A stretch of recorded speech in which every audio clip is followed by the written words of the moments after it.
everyone. Welcome to this week's Karma Cards. I have a fun one for you this week. So you may have, or maybe not, depending on what you're looking at, you may have seen these videos going around. There are two videos that connect to each other, and they are quantum healing hypnosis sessions. And I'm particularly interested in this right now because I am also getting certified to become a quantum healing hypnosis practitioner. So I've been very invested in this area and doing a lot of research. And these two sessions have come up, and I believe they've gone viral. If you go to my Blythe Starlight Telegram group, you will see the videos I'm talking about there. So just to give you a quick recap in case you haven't seen them. They are two hypnosis sessions done by two different practitioners with two different clients.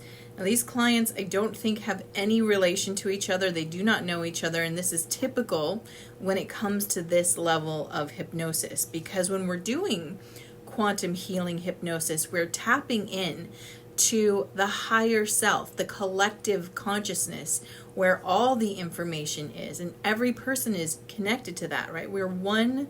We are one. And so we all can tap into this higher level of consciousness.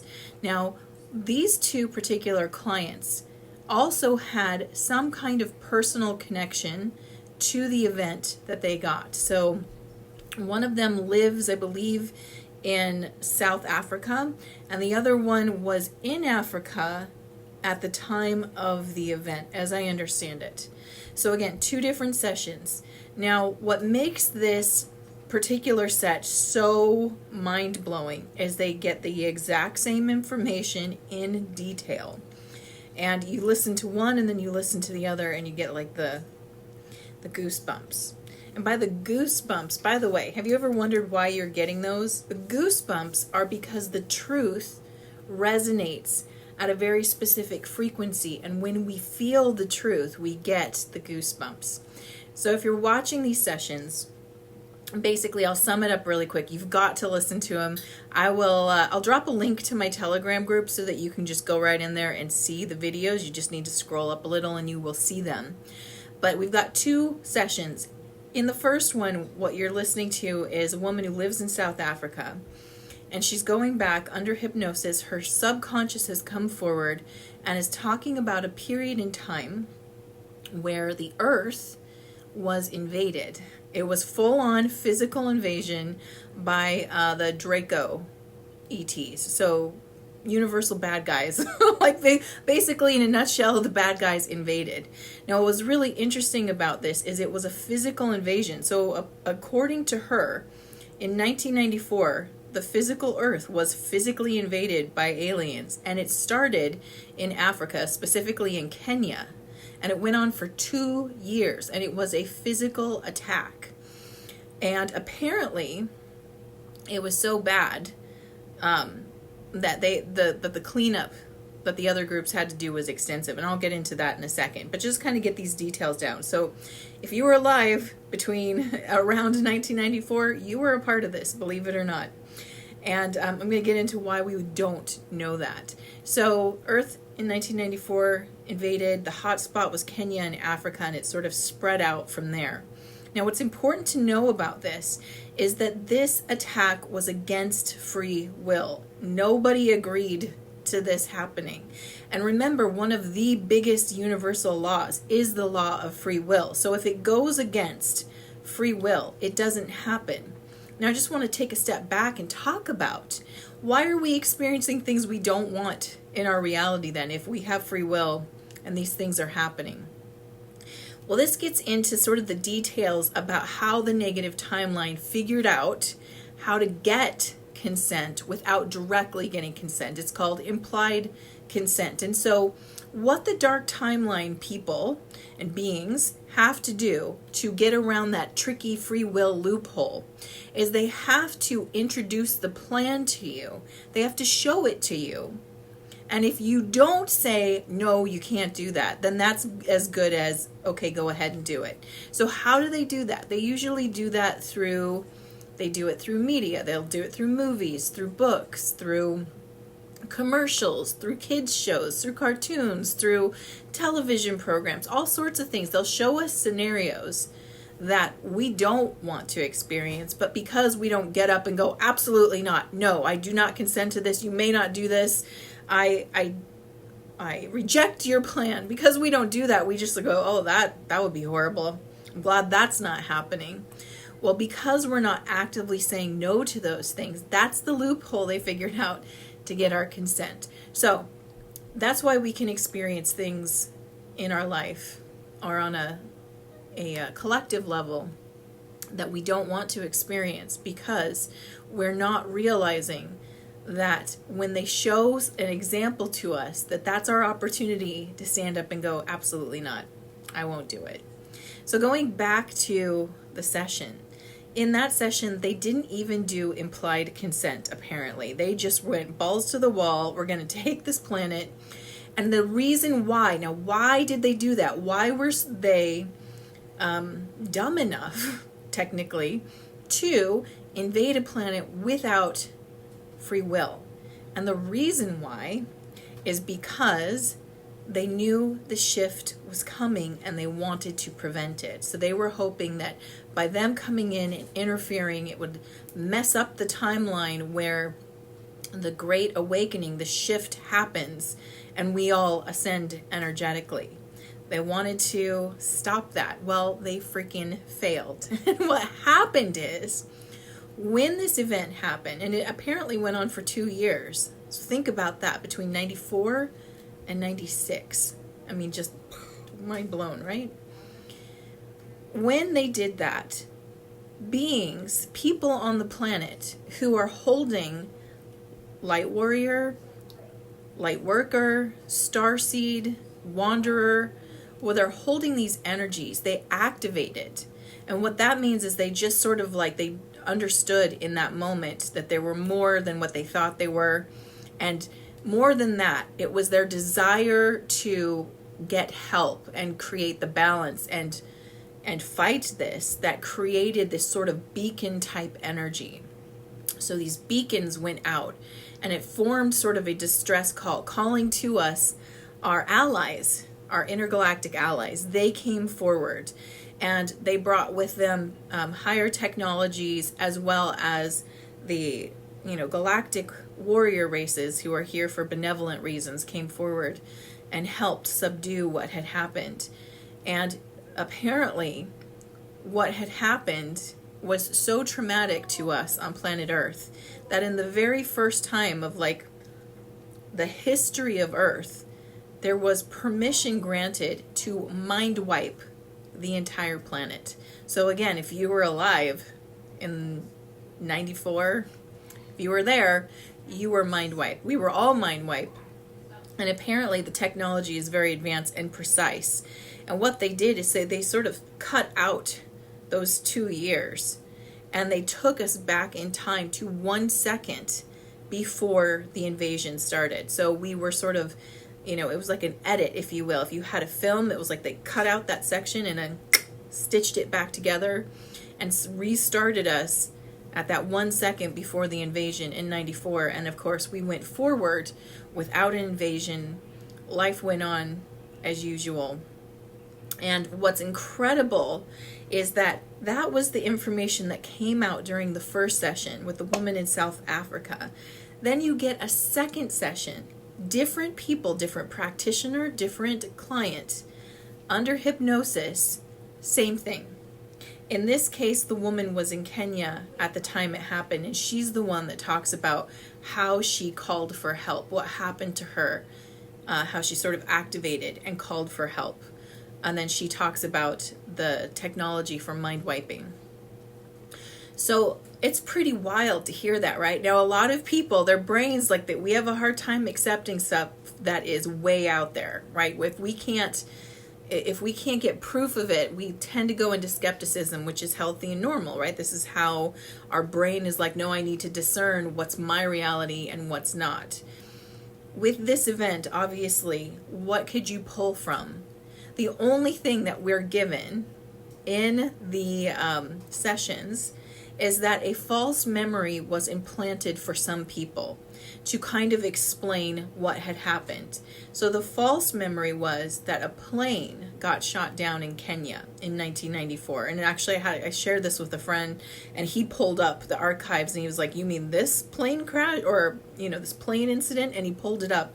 And so there is a false memory that's been implanted for us, where those who maybe were in the area or was really close or was really affected, instead of just wiping everything from the memory, they put sort of a false memory in to help explain what it was they kind of, on a visceral level, remembered. So again, we don't have a lot of evidence to help us know whether or not this happened, but I've been thinking about this for some days. I mean, these are the kind of mind puzzles my brain loves. And what gave me sort of a oh my gosh moment is that back in 2020, I read this book. Now, I know it's backwards, but it says The Book of Secret Wisdom, and it's by Zinova Dushkova. It's Book of Secret Wisdom. It's amazing. You can get it on Amazon. I am not an affiliate. I just freaking love this. As you can see, I still read through it. I love this book. In this book, they talk about a period in the early 90s where a disaster was imminent. Like our destruction was sort of imminent in the early 90s. And that it was sort of a test for humanity. And we passed the test. They talk about the fact that there was enough love in the hearts of humans on the planet that it created they talk about these beacons of light, and sort of like a love shield, if you will, was created because there was enough love in the heart of humanity, and we sort of passed this test, and that's what saved us. And this is, there's other things that have come up that I've seen, and I want to say, perhaps I was listening to David Wilcock or Greg Braden. One or both of them mentioned this giant stone, and I cannot remember where the stone was located. I want to say in the southwest of the United States, possibly, and that there was an indigenous story around this stone, that this stone carried information about the fate of humanity. And if at some point this stone was going to crack, that was known. And if the stone were to crack straight down the middle, it would have meant that humanity had chosen poorly and our fate was sort of sealed in a negative way. But if the stone cracked to the side, at either side, it meant humanity had chosen well and that we had saved ourselves. And again, I can't remember the time period. I want to say it was like the early 2000s, so it was close to this period. But the stone cracked to, I think, the right, which means we chose well again. So even if there are stories about an invasion, which there are in the subconscious of the collective, it's there. So even though they can memory wipe us, our conscious mind can be wiped. The subconscious holds all the records. Our collective consciousness holds everything. So it's there, and if it's relevant information for us to know, it will surface. And I feel like it's telling us it's relevant information for us to know because it's come out and it's gone online and it's public and people are seeing it. What's important to understand is that humanity is divinely protected, and it's not just protected from something outside of us. Yes, we have guides, we have allies, we have benevolent beings looking over us, absolutely. But it was important that humanity itself made choices, and we did, and we've chosen well. We have chosen with love, and we're asked to continue to choose this way. Now, I had another question, and my question is always why is it always the humans? Why are they always after us? What is it about humanity that's so freaking special that they really seem to covet humanity? Now, there are lots of reasons out there, and I think there's probably more than one reason why humanity is so freaking special or sought after. And again, there's a lot of different explanations, but the one that was again, very resonant for me and matches up with a lot of these inklings that I've had around it. I didn't know what it was, but there was something divinely important that we're doing. And that information came from this book. So this is like I feel like this Karma Cards video is like my book recommendations. Both of these are excellent books, and I will put links to them in the description below to Amazon so you can grab your copy if you want to. So this one is called Downloads from the Nine. And a friend of mine suggested this, and I'm so grateful that she did because it's been incredible. This one says, Awaken While You Read. And it is about sort of recalibrating yourself energetically. And I want to show you something crazy here. This is how you read it. It's intense, but it's fascinating, right? So you're actually reading in a spiral pattern as you read through these. It's a fantastic book, but it talks about what humanity's deal is, right? And again, this book also aligns very much with A Course in Miracles. A Course in Miracles talking about how nothing is real but love. Everything is an illusion. This is an illusion that we're in. What you're watching is an illusion. We're not here, but we're also in this dream. This has that same kind of premise that you have to hold of, it's real because you're experiencing it, but it's ultimately not real. It's sort of a thought that's happening on many levels, right? The oneness is thinking, and it's creating this dream as it thinks about it. But let's go back to what it says about humanity. So it talks about how ultimate consciousness was there in its being. And then it started to think about what it was. And by having that thought, it created projections, these holographic projections that were moving and having a moment and real. And then as those pieces started to form, those pieces became something. And the closest piece to absolute consciousness, according to this book, is source, right? So they call it the source of radiant essence, but source is what we would think. So this book supposes that beyond source is ultimate consciousness, that source is still part of this dream. But source is as we would experience it or as we feel it, right? It's this benevolent, encompassing, unifying energy. It's where we're all coming from, and we are. And as it was breathing itself and being another being, more beings were being created, and one of them was the nebula. That's what they call this, the nebula. And it was beautiful, and it was aware of itself, just like Source was. Now, Source was radiating love and love for everything, and it's amazing, and I know I've dreamed, but this is incredible, and I love you, and you're a part of me, and I'm a part of you. This is the Source experience of this dream. The nebula experience was, oh yeah, you're over there, I'm over here. Wait a minute, I'm over here. So if you're over there and I'm over here, then I must be me and not you, right? So the first sort of egoic thought of separation, the individualization. And as it was having this thought, it went, actually, I'm kind of better than you. Like, you're source of radiant essence, but I'm the nebula. Look what I can do. I'm freaking amazing. And as it did this, as it not only separated, but started to elevate itself, it started to use superiority, right? And ranking, if you will, of what's good and what isn't, and what's okay, but what's better. As it engaged in these thoughts, it collapsed in on itself and became a black hole.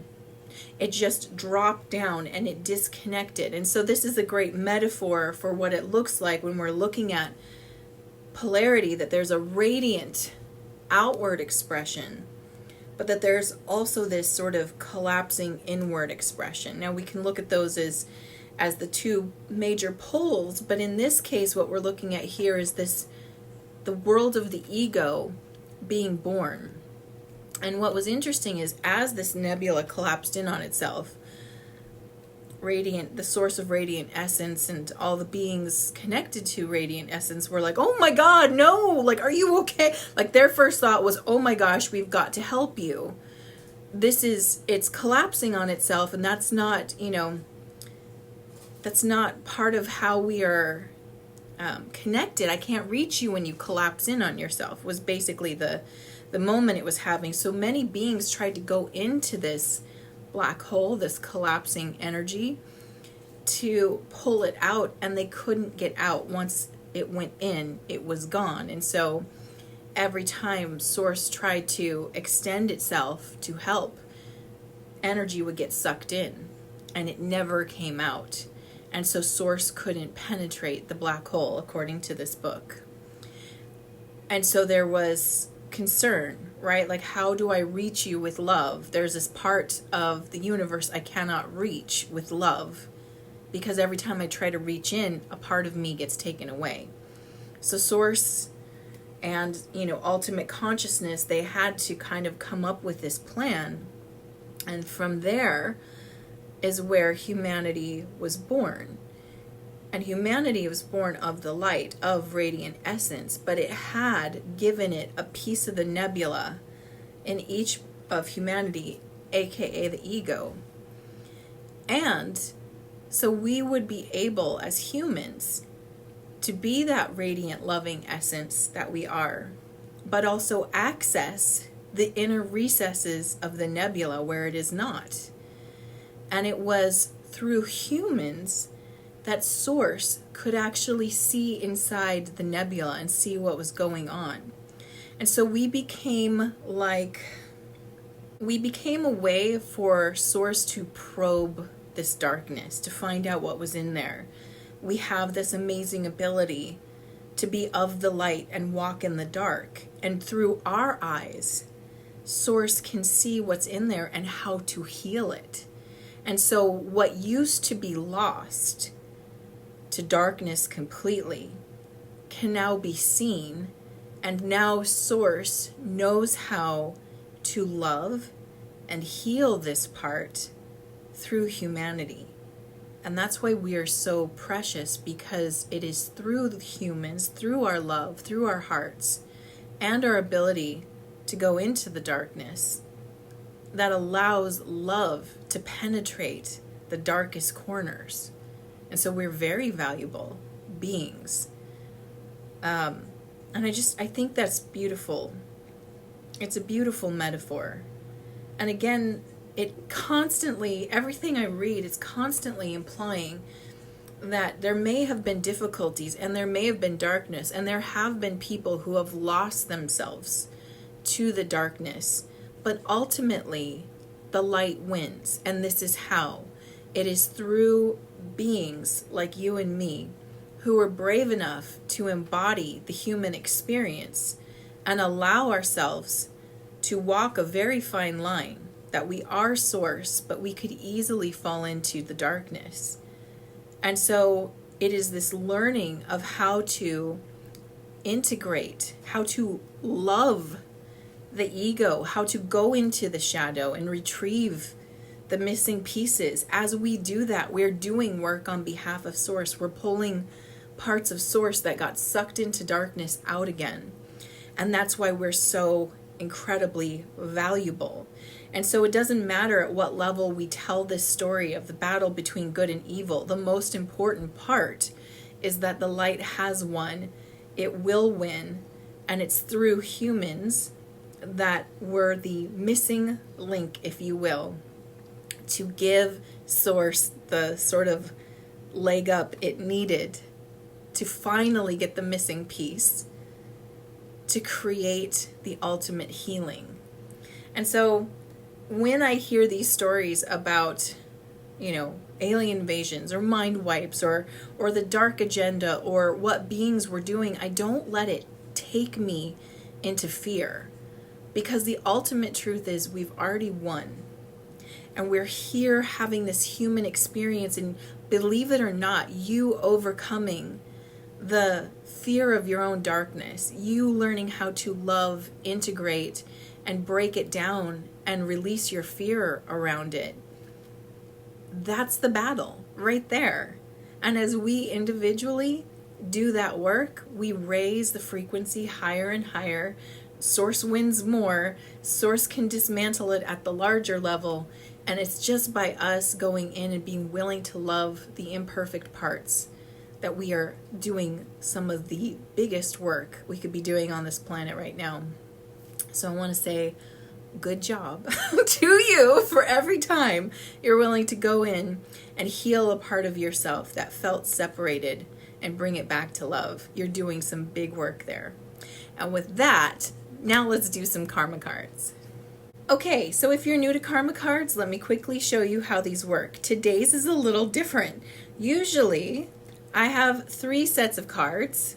I have the planet, signs of the zodiac, and the houses of astrology. And I ask my team, what's the message you have for us this week? And they give me a set of answers, 2 answers in fact. A set in red, which are action related, and a set in blue, which are outcome related. And the way that you play is you tune into your higher self and ask, what do I need this week? Do I need to follow some sort of action, or am I looking at how things resolve, the outcome? And of course, you can always choose both. And while you are choosing, let me tell you the timing for this reading. This reading is for July 20th through the 27th. And the flavor of this reading. Okay, this is where this week's is different from every other week. Because usually I have 3 cards, but this week I was given 4. And they were like, it's definitely 4. So it's going to be interesting how this reads. So first, we have the planet Jupiter, planet of good luck, expansion, abundance. It's joy. It's a good planet to have. In the sign of Sagittarius, which is super cool because this is the sign that Jupiter rules. Now this is where it gets weird. We have 2 houses that it showed up and they seem to work together. So I'm just going to go with this and we'll see what it says. We've got the 3rd house, which is the house of communication and expression, and the 7th house, which is about partnerships and relationships. So it has to do with communicating with each other for sure, is the way that this is going to read. So I'm excited to see what the message is. Let's take a look. All right, for those who are choosing action, your spiritual action at this time is to learn or teach your highest ideals by making the right connections diplomatically. I find that interesting because I'm thinking about all the information I just shared with you about what came out, and what my team is sort of like talking to me about regarding this statement is they're like, you said it in a diplomatic way, Therese. You said it doesn't matter what level you look at this at. The basic thing you're trying to show here is that love wins, that love has won.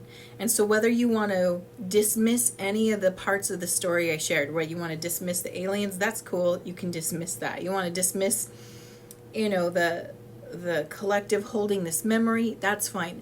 The point or the radiant essence story in the nebula doesn't matter. The point is that the core essence of it is the same. The light has won. The light already figured out how to win. You were the light's weapon of choice, if you will. So our job here is to recognize that you're trying to communicate a core message. Don't worry if not everyone agrees with the details around that message. What's the core message that you're trying to get through? Can you let go of having people believe it at every level? Can you let go of people understanding every piece of it, or can you get to the core of your message and recognizing that you don't need to have them understand every part? You don't need to have people believe the same as you to deliver a core message. And I think this is an important thing that comes through at this time, because perspectives, like I said, are really vast. There's a lot of people looking at things in very different ways, and they're getting caught up on the details. It's not important what's the core of the message. That will help you do it diplomatically, because you as the messenger will be able to drop your need for them to get every detail. Go to the core of the message. Mental action at this time. Be positive about the rules of the idea in question relationships. Okay, so we're gonna have to interpret this one a little. So the idea in question is relationships, according to this. And it just wants you to understand that the rules of engagement, of how we're engaging with each other, is, again, remember that words are only a part of it, and words tend to fail us. They're not complete, right? So when we become telepathic as a society again, I think communication gets a lot better. Because when you communicate telepathically, yes, sometimes there are audible words that you'll hear, but you're communicating, you're delivering a packet of information. And in fact, higher dimensional beings, that's how they deliver their messages to you. They deliver it as a packet, like a download. It's a feeling, it's a thought, it's a vision, it's words if it needs to be words. It's everything together, which creates almost like a mini cinematic experience, is a good way to think of it. But it's so inclusive. It's like you get smells, you get feelings, you get emotion, right? You get so much in a telepathic communication or a download. And that's where we're heading, because language is limiting, and being limited to language has caused a lot of miscommunication. If people could feel your intent, if you could deliver that feeling without words, if you could deliver the visual, if you could deliver it all together, misunderstanding would go way down, because it would be more empathetic. So what you're trying to feel, what you're trying to experience, you're delivering an experience. So again, be positive about the fact that, one, that's where we're going. We're going towards an experience where we can actually deliver more. Don't get hung up on the words. The words are limiting. When you find yourself getting hung up on words, or others getting hung up on words, go to the core message again. So we can become better communicators when we realize not every aspect of what I'm saying is resonant for you. But can I get to the core? And do you understand that? As I communicate it to you, do you understand my core intent? And when we start communicating in this way, I think we resolve a lot of issues that words create. Physical action at this time. Grow and expand. Get out into the world and get your ideas going and get a fair deal. So obviously the action here is don't let what I just talked about, the limits of words and the limits of understanding, stop you. Go out, share your message anyway, put it out there. To get a fair deal, you start by allowing people to receive it at the level they're going to receive it at. We don't have to control someone's perception in order for them to understand. We have to allow that. By allowing it, we create a fair deal and are given a fair deal. People will listen when we're willing to accept a different perspective. And when we're ready to answer questions, right? We're not asking for people to be like, you're infallible. You must be perfect. Nope. We don't expect that from other people, and we certainly don't expect it from ourselves. And when we release each other from having to say everything the right way, when we can release that crap, things get so much better, because now we're working with intention, we're working with the core. We're not getting hung up on the petty stuff, which is playing out in the world. They want us to get hung up on petty things because it's divisive. And if they can keep us divisive, they can keep us distracted. And if they can keep us distracted, they can keep playing their game. And our goal is to get focused and realize we're one team. We're team humanity. We're here to work together. That was the contract we came in with. And that's our mission to fulfill, is to work together, because we are together whether we fully love that or not, right? We are the collective consciousness. So what we're doing with each other is so important for us to see things clearly. And again, it's not about the details. It's not about the nitpicking in the words that we use. It's about the core meaning and the core message. And that at this point in time, we're going to have to sort of They show me a horse jumping over a fence when I say, we're going to have to jump over these hurdles that have been put in the way of really nitpicking at language, really nitpicking at communication, like trying to break each other down through the words that we're saying. We're missing the intent. Many times the intent is, I want to be accepted. I want to be understood. I want this to be fair. I want this to be free. I want my sovereignty. All of these things are the core message. The details are what are creating the hurdles. And like I said, those were designed to keep us divisive and distracted so that game playing can continue. When we get that, we don't have to get hung up on the language, but go into, again, core intent, we disempower the game that's being played. We no longer play the game because our whole strategy is about working together, realizing that our contracts are with each other, that humanity is a relationship that we signed up for, and we can overcome the pettiness and get through to each other because we're holding similar intent, whether we can see that yet or not. We are. All right, now let's look at outcomes for Jupiter in Sagittarius in the 3rd and 7th house, so communicating with others. The spiritual outcome at this time is the granting of insights to understand your ideas in balance. So interesting. So again, that the balance of understanding your ideas is really, again, the difference between details and core message. And they're letting you know that the more you're focusing on the core message versus the small details and not getting hung up on those, then the more you're being granted the ability to communicate in this higher way, that you're reaching more. More will be understood from others as you focus in on what's the core message.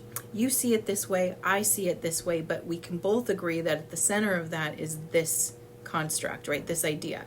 Mental outcome at this time, blessings from the wisdom of short-term thinking, trips, and cooperation. So the short-term thinking, trips, and cooperation just means like what's happening right now, what's happening in front of you. It's not about these big ideas or having to go to lofty degrees to have these conversations. It's actually about the little conversations happening now, the conversations that you're engaging in. So as you do this, as your focus is, next time I talk to someone, and especially if we're not in full agreement, can I let go of needing them to see all of my perspective or from my details? And can I try to glean in and hear, are we getting the same core message here?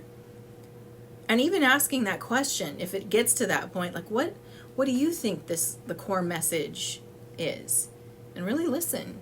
You might be surprised, you might be like, that's exactly what I get. It creates a lot of harmony and blessings. And again, we're doing big work in small ways. And that's sort of the message this week is big work in small ways. Physical outcome at this time, good fortune resulting from the understanding of who and what is around you and your partners. So again, the good fortune, the understanding comes from what I just talked about, where we are really focusing on where do we meet.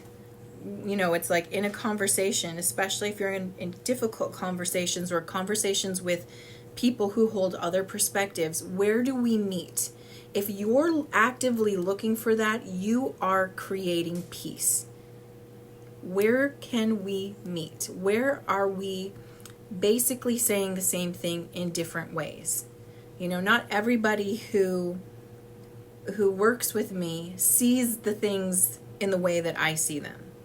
It's not resonant. Not all of it's resonant for them. And I never hold them to that, because it's not about trying to get everybody to see things the way I see it. It's actually trying to get in dialogue with people who are holding a different perspective. It's try to find the point in which we absolutely agree. And we absolutely agree that we're, necessary here for each other and needed.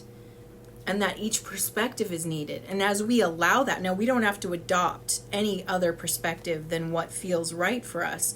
But when we're in that state of allowing, when we recognize it serves a purpose, it means something, that must mean there's some truth over there. When we're trying this, when we're putting ourselves in that place, we are becoming a diplomat. And it's really funny because in hypnosis, in my own hypnosis session, that's what I did. I was like diplomat ambassador type person. So that it makes sense to me to work this way. It doesn't mean I don't have strong opinions, and it doesn't mean that I don't see things in a very specific way. I do. I just allow that another perspective is valid, and I look to where's the truth. There's always truth. If multiple perspectives exist, then I know there's truth, a little bit of truth everywhere. So what's the truth? Where's the core?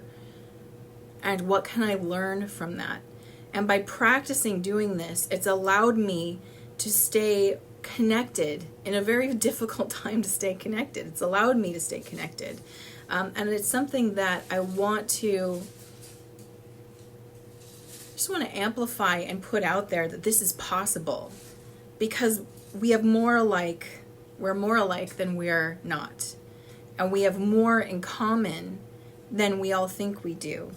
And the name of the game here is to get over the lower game.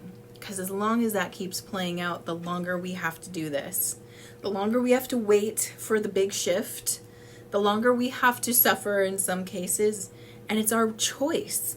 And so if we're individually choosing that, yeah, you know what, the pettiness is just not worth it. I hear you though, and I hear that there's something valid there. The more we're practicing that, the faster we get this game, the real goods going. So I'm like, let's go. Like, just let's go. I can agree to disagree and we can move forward, because that is a superpower that we want to tap into. That's when the stuff gets really good. And remember, ultimately, it took more than just people you agree with for humanity to choose love. It took more than just our comfort zone for humanity to choose love. It took a big chunk of us to choose love and ultimately save our own butts from destruction many times, actually.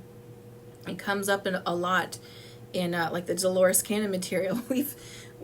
Humanity has been sought after again because we are a key.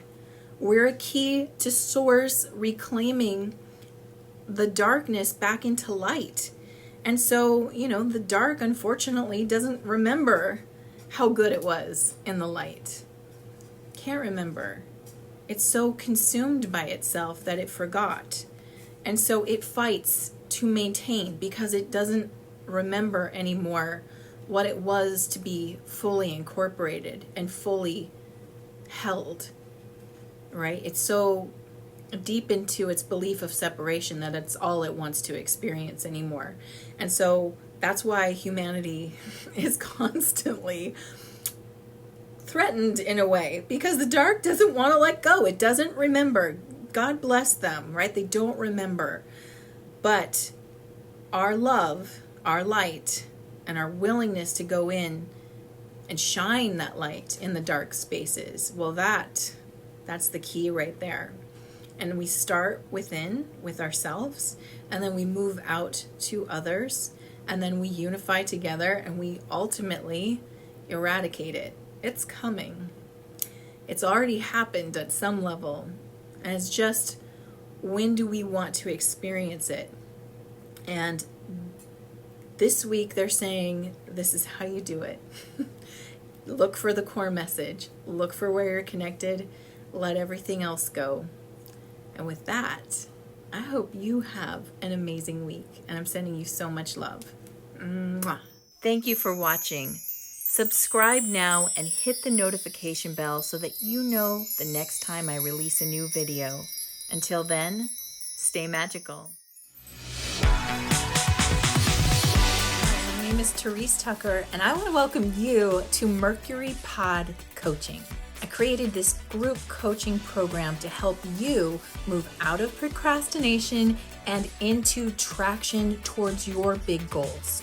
I know how it feels to dream really big and then all of a sudden find yourself sitting there spinning in place, not getting anywhere closer to your goal.